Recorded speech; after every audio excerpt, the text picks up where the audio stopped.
महादेव।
रुको रुको,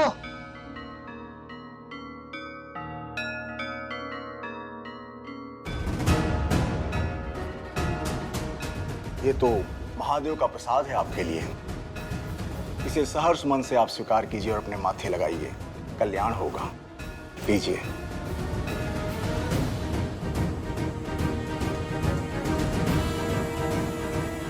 कल्याण हो। हर हर महादेव।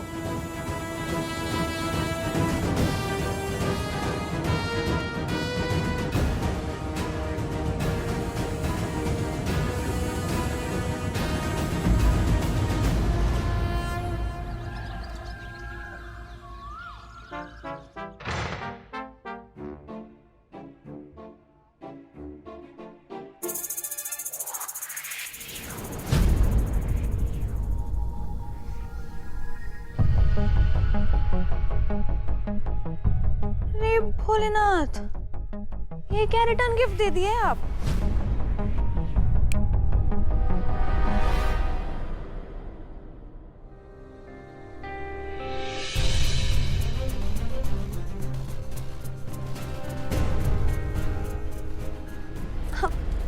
कहाँ गई थी? डाकू अपने डकैती की दास्तान खुद नहीं बताता है भैया। मंदिर गई थी महारानी, प्यार टूटने की मन्नत जो मांगी थी इन्होंने। लड़की के संस्कार और चरित्र तो उसके हाव भाव ही बतला देते हैं भैया। जैसे कि हमारी केतकी सर्वगुण संपन्न है, साक्षात सीता मैया का ही दूसरा रूप है हमारी बेटिया। इसी ने तो सुन ली थी दोनों माँ बेटी की चालबाजी और झट से आके हमें बता दिया।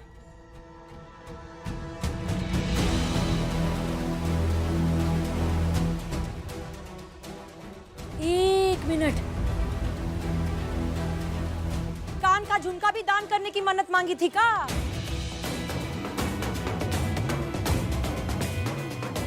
अरे नहीं बुआ, मंदिर गए थे ना, इतनी भीड़ थी वहां पर, तो वहीं पे कहीं गिर गया होगा।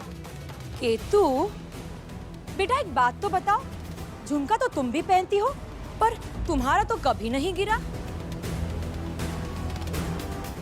लोगों के घरों में बेटियां देवी का रूप होती है, लेकिन हमारे घर की बेटी राक्षस स्वरूप है, जन्म से ही अपशगुनी है।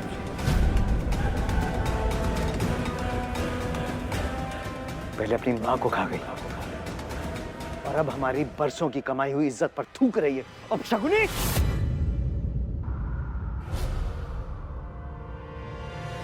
कमल,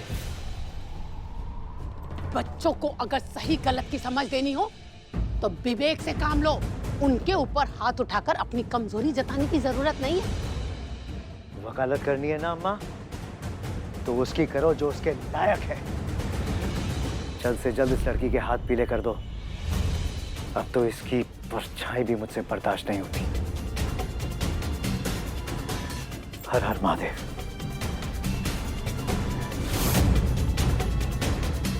और तुम जो आग लगाई हो ना बिटिया, याद रखना इसी आग से तुम्हारी ब्याह बेदी का कुंड जलवाएंगे। जल्दी तुम्हारा ब्याह रचवाएंगे। अच्छे घर की लड़कियों का ब्याह इसी उम्र में किया जाता है। अब जाओ अपने कमरे में।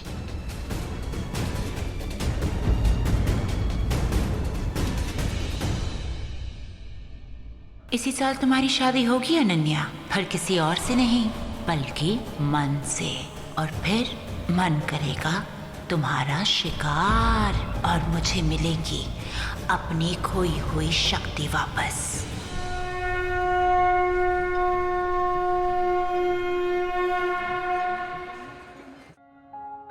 ये वस्त्र कट क्यों नहीं रहा है? मम्मी, तुम ठीक तो हो ना? हाँ, हम बिल्कुल ठीक है। हमें क्या होगा? अच्छा, अब अपनी माँ से बात छुपाओगी कि हम नहीं जानते तुम्हारे पापा की कड़वी बातें अंदर ही अंदर चुभती हैं तुम्हें। एक बात बताओ मम्मी, जब आपको हमारा दर्द समझ में आता है तो हमारे पापा जिन्होंने हमें जन्म दिया है, उन्हें क्यों हमारी तकलीफ समझ में नहीं आती? क्यों हमें मनोज बोलते हैं?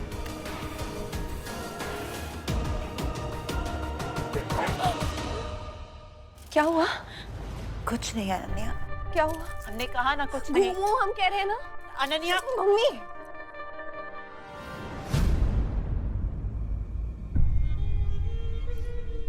कौन किया ये? अनन्या छोड़ो। मम्मी, घर आओ आप।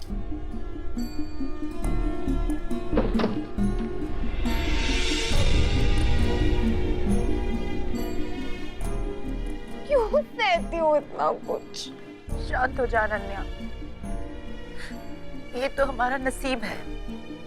और कहाँ जाएंगे हम ये सब छोड़ के? और ये दर्द हमारे अपनों ने ही तो दिया। अरे अपने ही तो क्या, जैसे मर्जी वैसे पेश आएंगे क्या आपके साथ? ऐसा ना कोई जानवरों के साथ भी नहीं करता है जैसा वो आपके साथ करते हैं।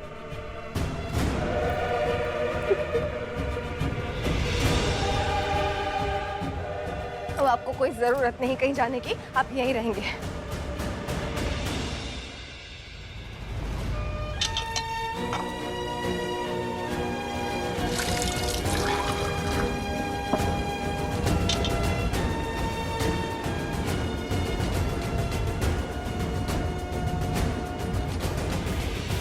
रोना बंद करो ना।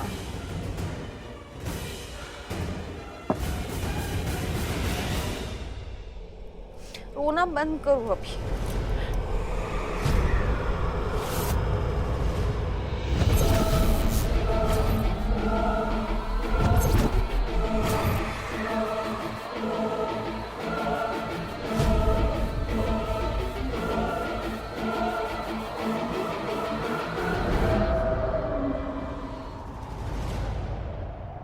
वस्त्र,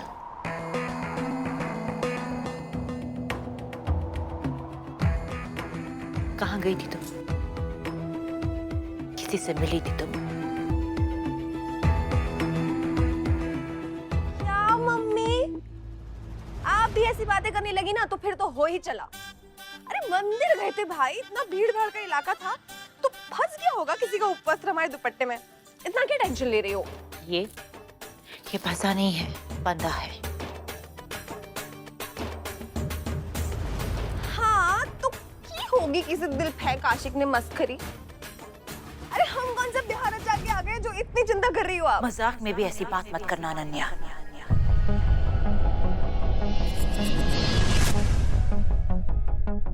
मम्मी अनन्या, मेरा मतलब है अपने पापा का गुस्सा जानती हो ना। जानते हैं मेरी प्यारी मम्मी, जानते हैं हम सब। आप ही की बेटी है ना, खून भले आपका नहीं तो क्या हुआ, संस्कार तो आपके हैं ना। और आपने तो हमें कभी भी हमारे परिवार का सर झुकाना नहीं सिखाया, बल्कि रोशन करना सिखाया है, जो कि बहुत जल्द होगा, क्योंकि बहुत जल्द हम हमारे टैलेंट से ये पांडेन सन्स को पांडेन डॉटर में बदलने वाले हैं।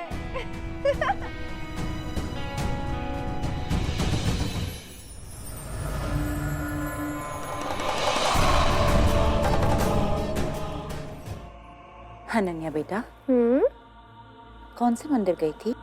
पिपलेश्वर महादेव मंदिर।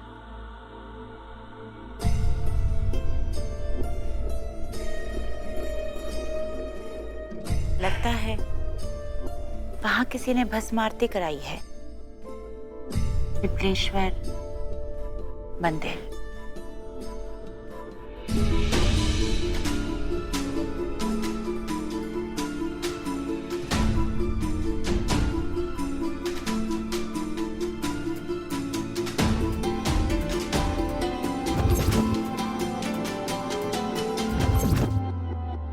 इस उपवस्त्र का अनन्या के दुपट्टे के साथ जुड़ जाना कोई इत्तेफाक नहीं है।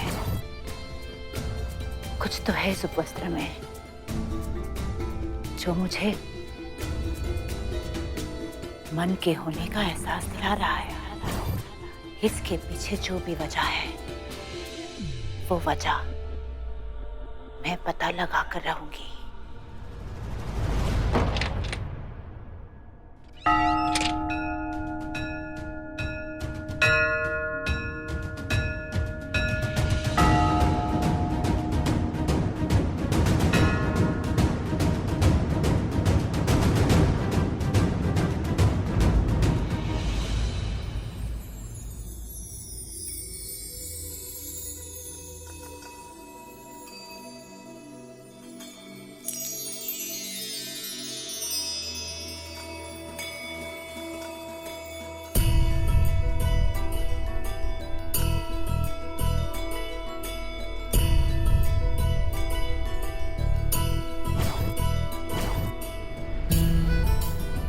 चढ़े हमारी आंखों के सामने क्यों आ रहे हो बार बार? हमारा पीछा क्यों कर रहे हो तुम? हमारी बुद्धि ना खराब करो, समझे? और इतने भी कोई रणबीर कपूर नहीं हो तुम कि तुम आओगे हमारे ख्यालों में। अब जाओ। कौन हो तुम? फिर जो भी हो, लेकिन एक बात तो तय है कि तुम झल्ली हो।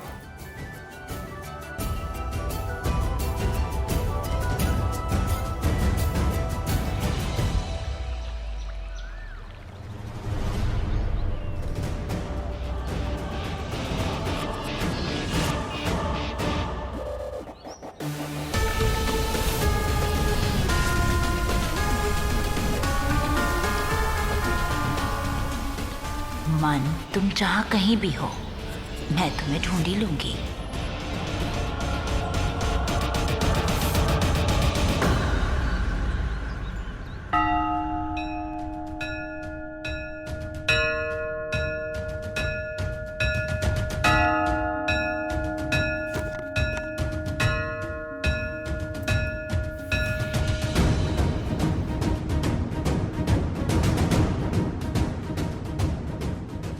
इस हलवाई की तरह ऐसी मिठास सालों में नहीं चखी मैंने।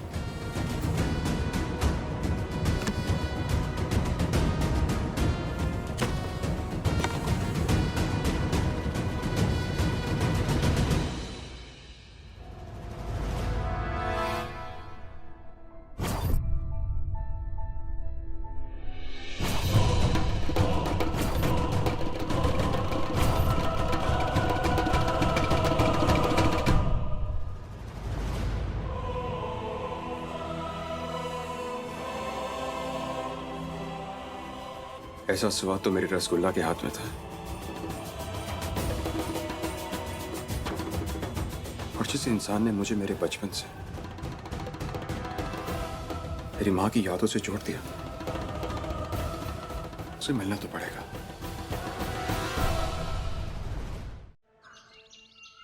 पंडित जी, ये उपवस्त्र गलती से हमारे घर आ गया था। इस पर भस्म लगी थी तो हम समझ गए किसी की खास पूजा का ही है। अगर आप जानते हैं ये उपवस्त्र किसका है तो आप हमें बता दीजिए, हम दे देंगे। बेटी, यह मामूली वस्त्र है, चिंता की कोई बात नहीं। किसी ने इतने दिल से पूजा कराई है, हो सकता है उनके लिए बहुत खास हो। बात तो सही बोल रही हैं आप। कल एक जोड़े ने पूजा करवाई थी, कदाचित ये उपवस्त्र उनका ही होगा।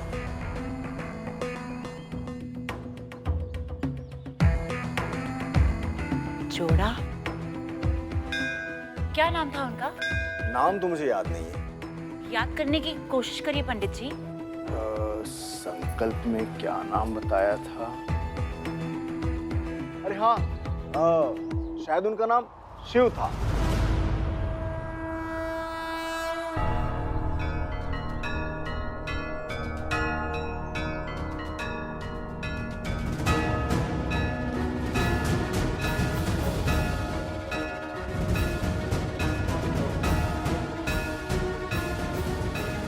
शिव। अच्छा ठीक है पंडित जी। सुनिए, ये उपवस्त्र मुझे दे दीजिए। जो मांगे आएगा तो मैं उसे लौटा दूंगा। रहने दीजिए, अगर कोई आएगा तो आप उन्हें हमारे पास भेज दीजिए, हम दे देंगे उन्हें। प्रणाम पंडित जी।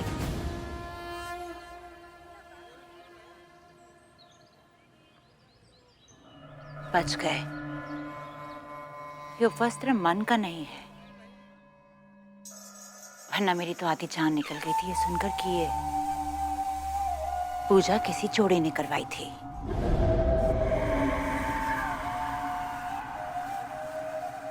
मन की किस्मत तो मैं सालों पहले लिख चुकी हूं और उसे वही करना होगा जो मैंने उसकी तकदीर में रचा है, यानी कि अनन्या से शादी। क्योंकि तूने हमारा रिश्ता भले ही तोड़ दिया हो मन, मगर आज भी हमारी जिंदगी एक ही धागे पर पिरोई हुई है। पर इस उपवस्त्र का मन से कोई ना कोई रिश्ता जरूर है। हाँ, और वो मैं ढूंढ के रहूंगी। जी आशीर्वाद दीजिए और प्रार्थना कीजिए कि आज मुझे घर मिल जाए, वरना भगवान जाने क्या होगा। अवश्य बेटा, तुम तो हमेशा पूजा पाठ करते रहते हो। भगवान भोलेनाथ सदैव तुम्हारा कल्याण करें। धन्यवाद पंडित जी। कल्याण नमस्ते। हर हर महादेव भोलेनाथ। पंडित जी प्रणाम। आशीर्वाद बेटा। पंडित जी, वो मेरा वस्त्र छूट गया था कल, आपको मिला क्या? अरे हाँ बेटा, अभी अभी एक लड़की आई थी वापस करने। ठीक है पंडित जी, दीजिए उपवस्त्र, मैं निकलूं, काम के लिए जा रहा हूँ, लेट हो जाऊंगा नहीं तो। बेटा वो आई तो थी वापस करने, परंतु वो खुद लेकर चली गई। अभी अभी गई है वो।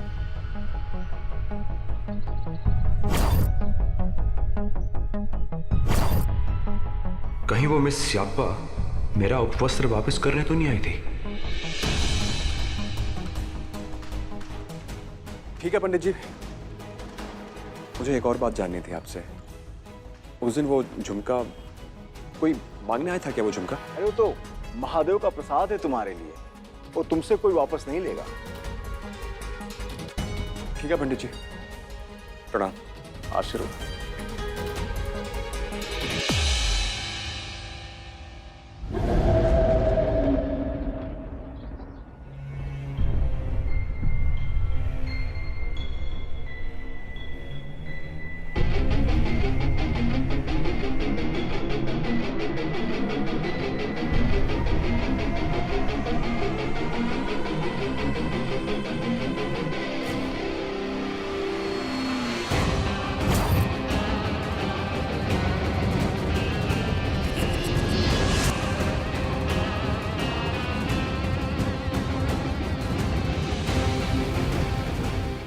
मान